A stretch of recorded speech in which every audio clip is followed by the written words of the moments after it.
Welcome to the Dimecast podcast. I'm Bethel Duran alongside the one and only Danny Hernandez, because it is your podcast. I'm just like riding along asking the dumb questions.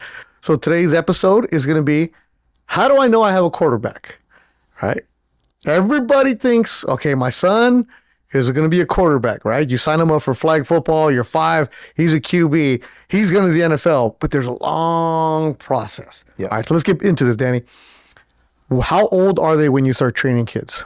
It varies. I think some kids I've started off with as early as 6 years old, 7 years old. Come on. That's early. That's really early. I mean, you got to be a very, very special kid. And not only from a physical standpoint, but just being able to keep that focus and be dialed in. Because that's normally That's T-ball age, bro. Oh, yeah. No, I have a 6-year-old. And I know my 6-year-old definitely wouldn't be ready for that kind of training. Okay, so that 6-year-old better be like a 6-foot already or something, right? You gotta be special. It's not even about them being so big. I'm telling you, it's just about them being completely dialed in. That's like, you see it in their eyes, man. These kids are like focused. They're able to follow directions, but if I end up having a young kid that comes in, to me and he's telling me about the peanut butter and jelly sandwich that he had at lunch, like, yeah, probably not ready for that kind of So if he's throwing cover 2 at you, then you'll take it. They're like, okay. Or ideally, and every kid is different, Yes. right? And when should you say, you know what, I think this kid is ready for some training? Like, what do you want him to have in his pocket already before they go to a training? I'd love for a kid to have the background of playing multiple sports. I would love for a kid to be able to have that, so if they're coming to me for some training and they've played baseball at least for a little bit, did the T-ball thing or whatever it is, maybe, did the rec league basketball thing or whatever it is, and kind of worked their way up into that. If I got a kid that ended up coming to me, he's only played football, dad's had this vision of him playing a quarterback and only a quarterback, like, it's kind of a red flag sometimes. So what's like the sweet spot where you kind of want to start as a QB training? I would say about 9 years old is Okay. a pretty good age. I think your body's a little bit more developed, at that point. I think, and a big part of it is you could keep focus, because that's a tough part, Otherwise, we're going to have to be giving water breaks, every 10 minutes. And that's kind of a tough way because their attention span, right? So trying to figure out where that is and how they're able to handle that attention and stay focused the whole session. All right, I'm not going to say that every 9-year-old should go to you, because there's some kids who don't start training with you until they get to high school. Yes. Because they were playing water polo, they were doing lacrosse, or they were whatever it was. Mm-hmm. So just because your kid's not training at 9 doesn't mean he's not going to be a quarterback, No, right? not at all. Not at all. It's like, and I go back even to my own nephew, who's at Furman on scholarship right now. Oh, my boy Newell? Yes. I love that kid. That kid's good. So let me, before you go on, Newell, I met your nephew, real nice kid, the same age as my son. And I was like, wait, you're the baseball guy. What are you doing now? He goes, I think I'm going to try to play quarterback this senior year. Next thing I know, he's one of my favorite followers on Instagram. He's at Furman University, Yes. and he's on a football scholarship. Yes. But the dude was throwing like 90 in baseball. He's a baseball guy, and just because his mom's gonna kill me, it's Noel, but I know. Bethel likes to butcher his name. No, his name that's is- what he calls him. Okay, and Okay, if his mom was here, I would say Newell. But because he's here, he's Yes. Newell. That's my Yes. guy, Newell. Yes. And he's I in the love South. He's Newell now. yes, you're right. You're right.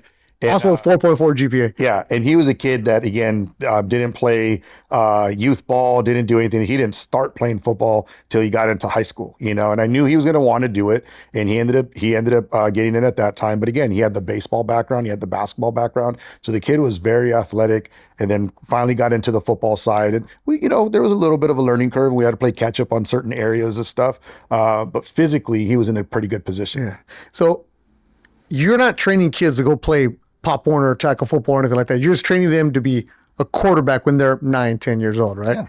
Be the best version of themselves at that point. It's like I tell the guys too, it's like everybody's process is a little different. I'm not trying to be the top 9-year-old in the country, the top 10-year-old in the country, right? We're going to just little by little get better. And sometimes that's tough for parents and kids to kind of understand, because it gets it gets difficult when you start seeing some of the other kids, out there, and man, that kid's taller already, or he's throwing further, whatever the case is.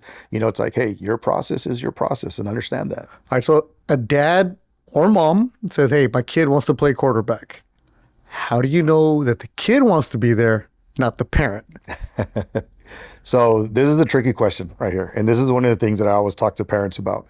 when you have a young kid, especially at the quarterback position, allow them the opportunity to get comfortable with their own voice. Okay. How do we do that? So little simple things, like when they're young, allowing them to order their own food when you go and eat.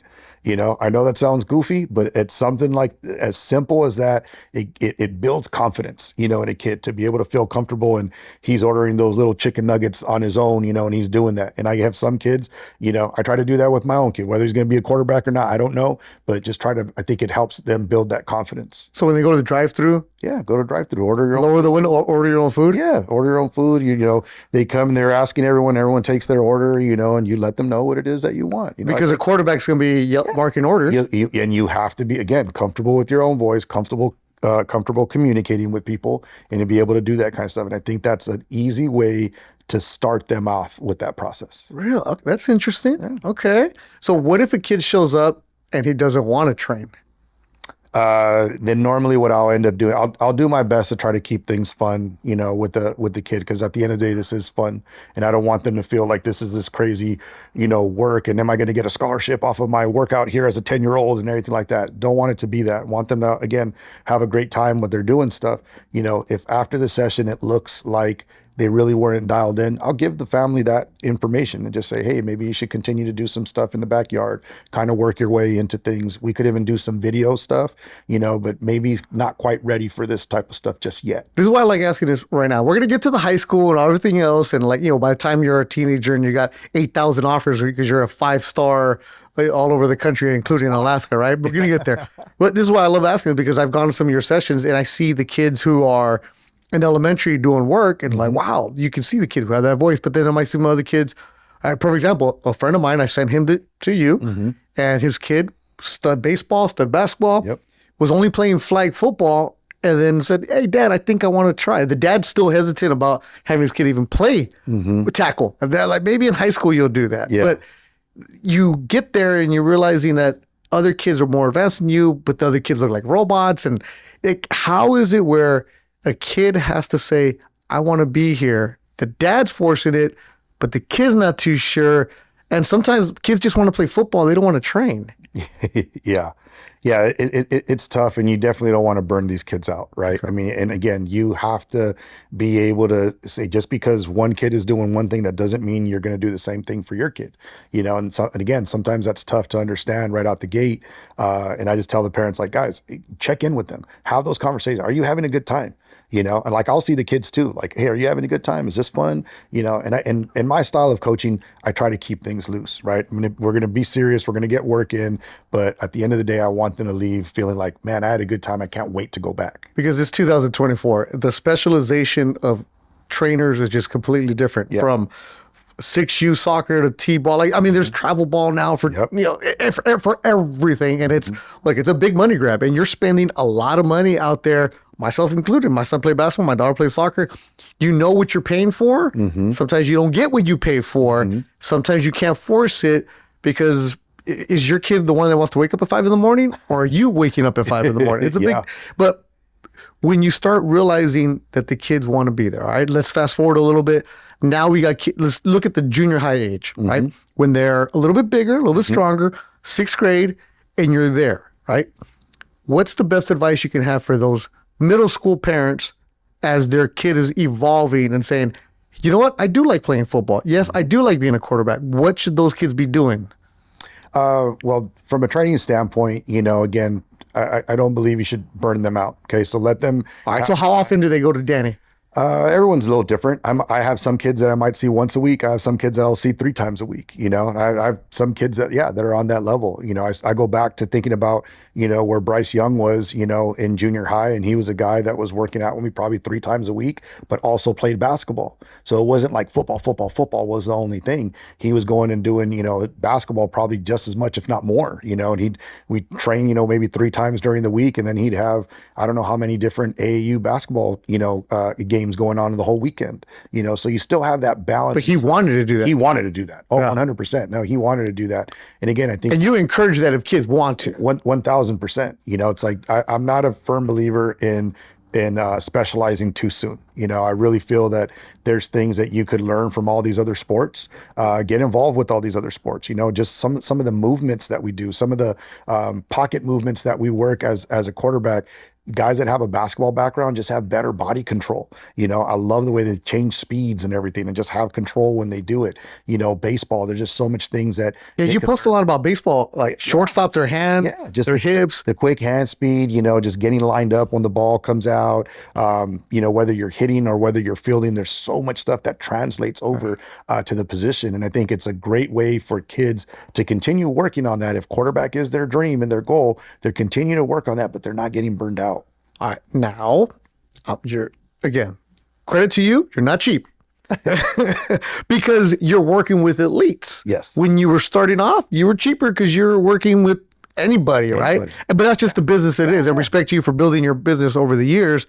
So if I'm bringing my kid to you, and I realize that my kid isn't progressing, right? He's good, but he's not getting better, and it's not because of you. It's because the kid isn't doing the other homework outside. Yes. How do I not burn him out? So he's got the talent. Yes. But Danny, he's in 7th grade. So one of the things that I always ask my quarterbacks to do is, some of these kids, they have their own iPhones and everything already. If they don't, write it down. I tell them after the session while everything's fresh in their mind, write down some of the things that maybe I was getting on you about today, and it might be something as simple as, hey, you kept pulling your head when you ended up throwing, you're over rotating, whatever it is, the little things, like that, your footwork was sloppy, whatever it is. So then write that down. I always tell them, put a little note section in your phone, QB nuggets or whatever, and put that stuff down. Now I want you to be able to take a look at those notes, and every single time we end up working, if you see that I'm still getting on you, month 5, on the same stuff that I was telling you in month 1, there's some kind of disconnect. There's something going on that we're not getting ready, because it should be a whole list of things that we're moving on to once we've gone a little bit deeper in our training. So I think that's a great way that the kids hold themselves accountable, and kind of see, okay, yeah, hey, I'm doing a little bit of homework here. What were some of the questions that I had after the session? What were some of the good things that I did? What were some of the maybe not so good things? And put it down in notes. Things are crazy. Times are different because you growing up didn't have that. No, not First of all, you didn't have the phone. No. Let alone a VCR. But it's these kids, Danny, I'm so impressed when I go into a workout. Oh, man. And I'll tell you, like, hey, where are you at today? Let me just go check it out. I'm like, wow, the way they talk, the way they move, the way they act. And you were like, wait, they're same age as my kid. My kid ain't doing any of this. They're like in 7th grade, 8th grade. It's different. But at the same time, I always ask this, do the kids want to do this? And I think they do, for them to be there, for them to be there and be putting in that work. You could tell it's about the energy that a kid ends up showing up with, the body language that he has. Is he coachable? All those things. If you're seeing that they're doing all that stuff, there's a true care, behind them. It's like, man, you're going to want to keep giving that energy back to that kid because you see how much it matters to him, Now, what is that kid who is in 8th grade and you have some of these kids who have the quote unquote offers already? What is that kid doing different from some other kids his age? I think some of the kids that kind of put themselves in that quote unquote elite category is, one, from a physical standpoint, they're probably physically a little bit bigger, stronger, whatever. Well, I don't have any more tortillas to feed them, right? So certain kids are just blessed, right? Certain kids are blessed, but you will see some of these kids and they do stay on top of, where they're at with their fitness, whether it be they're already working and using weights, lifting weights, or, they're on top of the pull-ups and push-ups, whatever it is. Like there's an honest effort on trying to get stronger.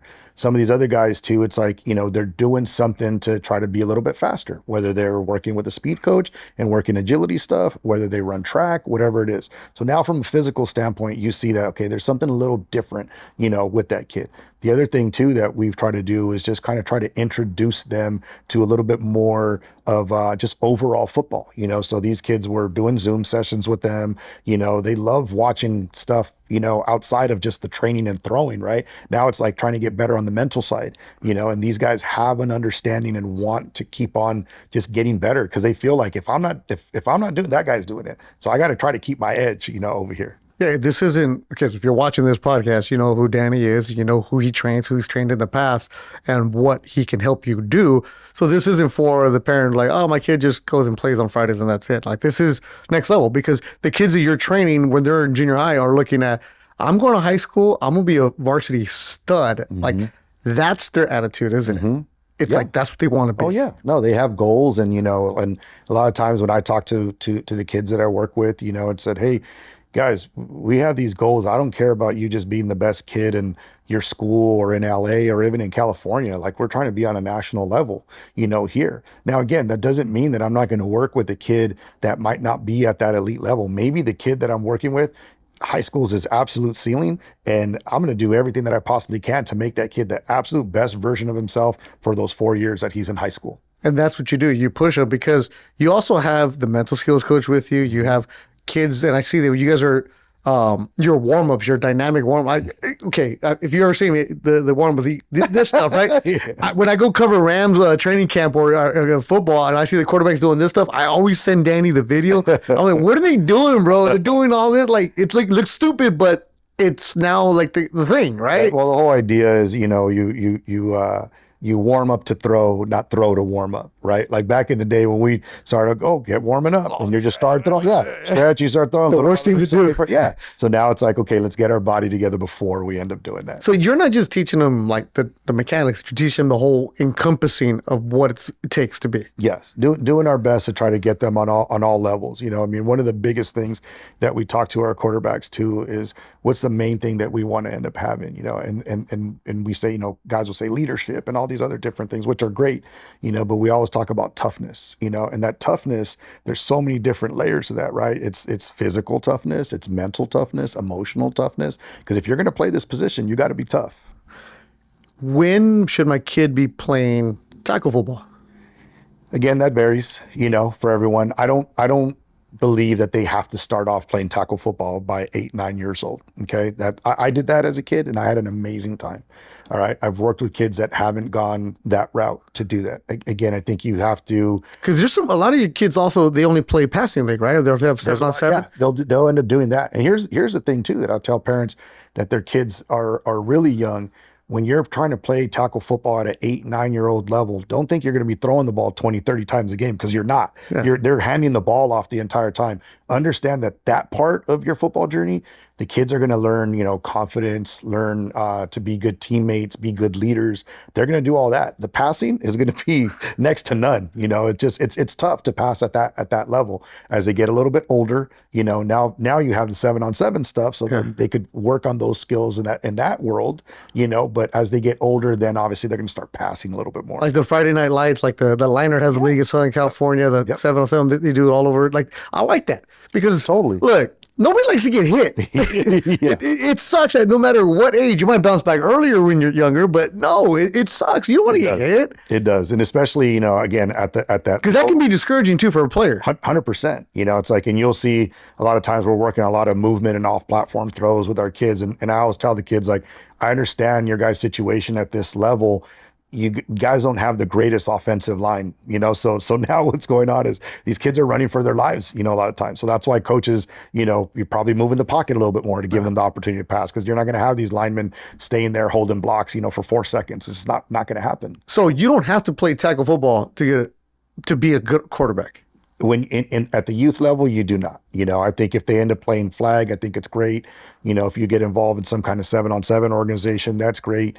I have one of my nephews, right now doesn't play for an organized team, but he comes to training sessions, and he ends up playing some 7-on-7, Don't you have a couple kids that only train with you, but they don't play at all? I mean, as in like, you've had them in the past where they play other sports where they just come train with you and they're not playing on team. Like your nephew's one of them, but he's doing stuff with other teams. But there's other guys who play different positions on their teams because they already have a quarterback at their organization. Yes. And I've had kids that have done that. And those are parents that say, hey, you know what? The team that he's on right now, he's not QB1, but we want to be able to help him down the line, kind of build this, and hopefully eventually that opportunity ends up coming, So, and that's a great way to look at it, because maybe he's a starting receiver, on his team, but they want to still stay on top of it and not fall too behind, on that, because maybe that parent sees a little something, in their kid that they believe that, hey, I think he is a quarterback, or the kid truly, hey, mom, dad, like I want to be a quarterback,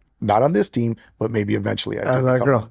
our best advice you have for a parent who says, okay, I don't want my kid to play football, but he really likes it and he's good. What should he be doing when he's in junior high? When he's in junior high, Push-ups?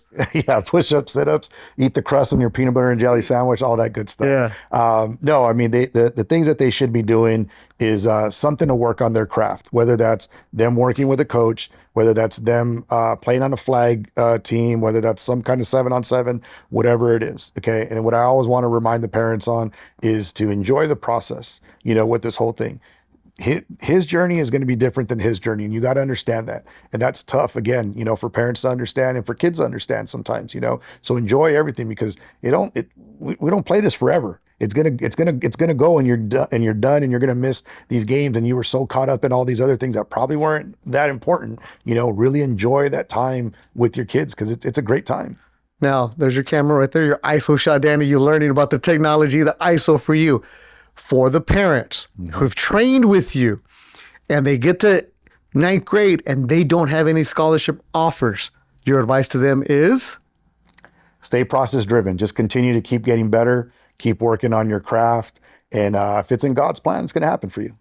And for the parents who do have a bunch of offers for their ninth grade kid, what's the advice for them? And for you guys, again, just continue to enjoy the process, and make your checklist throughout your process. If you have some opportunities, a little bit more opportunities than the next kid, start figuring out what that checklist is for you when you do get onto that next level. What do you want out of a program? What do you want for your kid? Those are important things to kind of think about even early on.